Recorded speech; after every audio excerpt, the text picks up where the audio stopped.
एक दोन नाही 5 प्रश्न महाराष्ट्राच्या मनात. या 5ही प्रश्नांची उत्तरं देणारी एकच व्यक्ती, सुनेत्रा पवार. मात्र 1 महिना उलटला, सुनेत्रा पवारांची चुप्पी महाराष्ट्राला अस्वस्थ करते.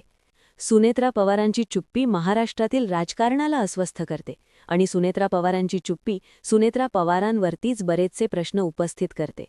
आजच्या मुद्द्यांवरती बोलण्याअगोदर एक टाईमलाईन लक्षात घ्या. हा विषय शेवटापर्यंत ऐका, विचार करा आणि मग कमेंट सेक्शनमध्ये तुमचं मत नोंदवा. मला सांगा, सुनेत्रा पवार यांनी अजित पवार गेल्यानंतर तिसऱ्याच दिवशी उपमुख्यमंत्रीपदाची शपथ घेतली. मान्य, परिस्थिती तशी होती. कदाचित शरद पवार, सुप्रिया सुळे यांनी पक्षावरती ताबा मिळवला असता. सुनेत्रा पवारांनी घेतलेली ती भूमिका योग्य म्हटली गेली. तर गेल्या महिनाभरानंतर अजित पवार गेल्यानंतर जे प्रश्न उपस्थित झालीयत त्या प्रश्नांवरती स्टँड घेण्यासाठीची वेळ सुनेत्रा पवारांकडे नव्हती का? प्रश्न 1. मी कालच्याच विषयामध्ये म्हटलं होतं की जय पवारांना जवळपास महिना उलटत आलाय, त्यावेळेस शहाणपण सुचलंय आणि आता ते म्हणतायत या विमानाचा मालक हा पायलटच्या सीटवर झोपलेला, त्याला तात्काळ अटकवी, VSR व्हेंचरचे सगळे विमानतच रद्द करा. प्रश्न सुरू झालेले 10 फेब्रुवारीपासून रोहित पवारांच्या रूपाने ते प्रश्न उपस्थित होत होते. महाराष्ट्र तर पहिल्या दिवसापासूनच प्रश्न उपस्थित करत होता. जे या विमान अपघाताचे प्रत्यक्षदर्शी होते ते सांगतात की आम्ही अजित पवारांच्या घड्याळावरूनही अजित पवारांचीच बॉडी आहे हे ओळखलं. तिथे पोलीस म्हणतात इथे कुठल्याही प्रकारचं घड्याळच सापडलं नाही. जिथे दावा केला जातोय की ब्लॅक बॉक्सच जळाला, DGCAचा जो दावा आहे, तिथे लोक म्हणतात की अजित पवारांचा मोबाईल सुरक्षित होता, उडालेली कागदं सुरक्षित होती आणि ब्लॅक बॉक्स जळाला. तिसरा मुद्दा तयार होतोय की जर अजित पवार गाडीनेच येणार होते तर ते विमानाने का आले? रोहित पवारांच्या दाव्यानुसार पटेल आणि तटकरे यांनीच अजित पवारांना विलंब केला, हा दावा.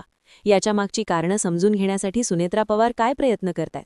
कारण शेवटी सुनेत्रा पवार किंवा अजित पवारांचं वैयक्तिक जे कुटुंब आहे, त्या कुटुंबाव्यतिरिक्त कोणीही या मुद्द्यावरती स्टँड घेतला तर त्याला ते राजकारण करतायत असं समजावून किंवा सांगून त्यांना बाजूला हटवलं जातं. पण याच मुद्द्यांवरती जर स्टँड सुनेत्रा पवार, पार्थ पवार आणि जय पवार यांनी घेतला तर मात्र या मुद्द्याला बगल देणं शक्य नाहीये. या सगळ्या घडामोडींमध्ये 5 प्रश्न जे आहेत ते सुनेत्रा पवारांभोवती आहेत आणि आहेतच. मुद्दा 1. जर अजित पवारांकडे असणारी सगळी ताकद सुनेत्रा पवारांकडे आहे तर अजित पवारांकडे असणारं अर्थखातं सुनेत्रा पवार यांनी स्वतःकडे का घेतलं नाही? मुद्दा 2. अजित पवार यांचा अपघात आहे की घातपात आहे यासाठी रोजच सुनेत्रा पवार हा विषय का लावून धरत नाहीयेत? कारण नुसत्या शंका नाहीयेत, अनेक पुरावे, अनेक घटना अजित पवारांचा घात झाले असल्याची साक्ष देत आहेत. पण मग सुनेत्रा पवारांची चुप्पी या सगळ्या गोष्टींना डायव्हर्ट करते. मुद्दा 3. रोहित पवारांनी प्रफुल्ल पटेल, धनंजय मुंडे, छगन भुजबळ, सुनील तटकरे या लोकांच्या वागणुकीवरती प्रश्न तयार केलेत.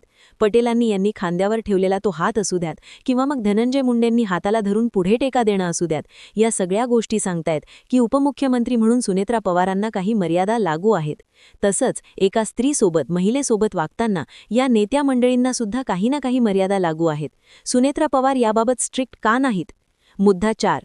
पार्थ पवार, जय पवार यांचं भविष्य सिक्युअर करायचंय म्हणून विलिनीकरणाच्या मुद्द्यावर बोललं जात नाही.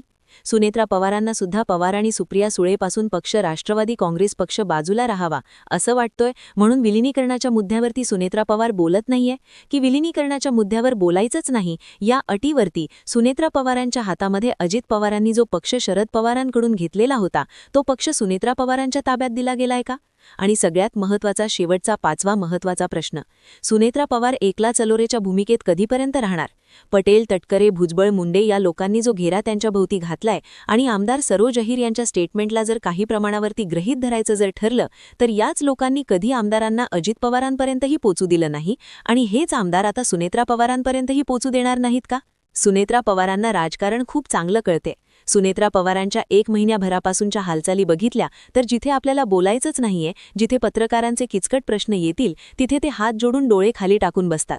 जिथे भूमिका घ्यायची आहे, जिथे पक्षाबाबत काहीतरी संवेदना दाखवायची आहे किंवा काहीतरी स्टँड घ्यायचा आहे तिथे ते ॲक्टिव्ह भूमिकेत दिसतात.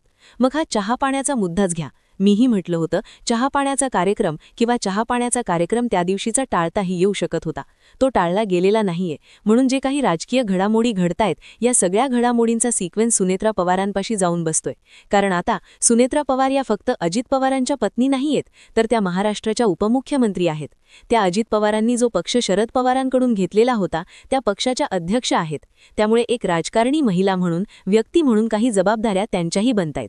त्याच जबाबदाऱ्यांमध्ये सगळ्यात महत्त्वाची भूमिका ही आहे की आपला पक्ष खरंच कोणाच्या तरी हातचा रिमोट कंट्रोल बनतोय का? विलिनीकरणाच्या मुद्द्यावर मी आधीही म्हटलं होतं, सुनेत्रा पवार बोलल्या तर विषय संपतोय. अजित पवार आणि भाजप यांच्यामध्ये शेवटच्या महिन्यामध्ये जे खटके उडत होते त्या खटके उडण्याच्या प्रोसेसमुळे अजित पवार अस्वस्थ होते का? उत्तर सुनेत्रा पवार देऊ शकतात.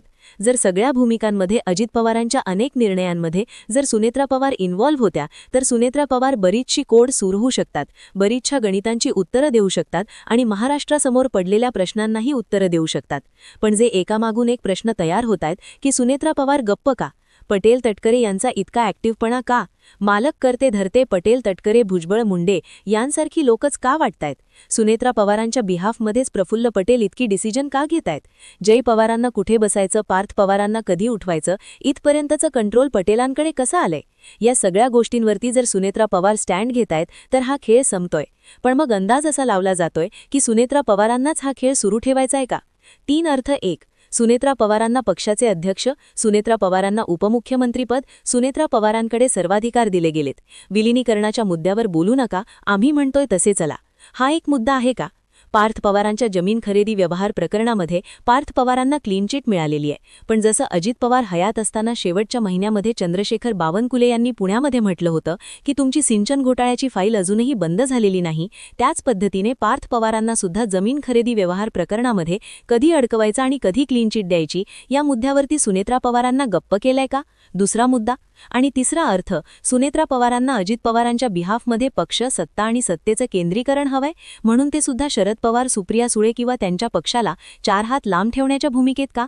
या 3 प्रश्नांची उत्तरे जोपर्यंत मिळणार नाही तोपर्यंत राजकारण क्लिअर कट होणार नाही. पण हे मान्य करून चला, हा सगळा खेळ जो सुरू आहे राजकीय, तो खेळ सुनेत्रा पवारांच्या हातात आहे संपवणं. आणि ज्या अर्थी तो संपवला जात नाहीये त्याचाच अर्थ असा की हा खेळ सुनेत्रा पवारांना सुरू ठेवायचाय. या सगळ्या घडामोडींकडे तुम्ही कसं पाहता? कमेंट सेक्शनमध्ये जरूर व्यक्त व्हा. अशाच माहितीपूर्ण व्हिडिओसाठी आपलं चॅनल आवर्जून सबस्क्राईब करा. जय महाराष्ट्र.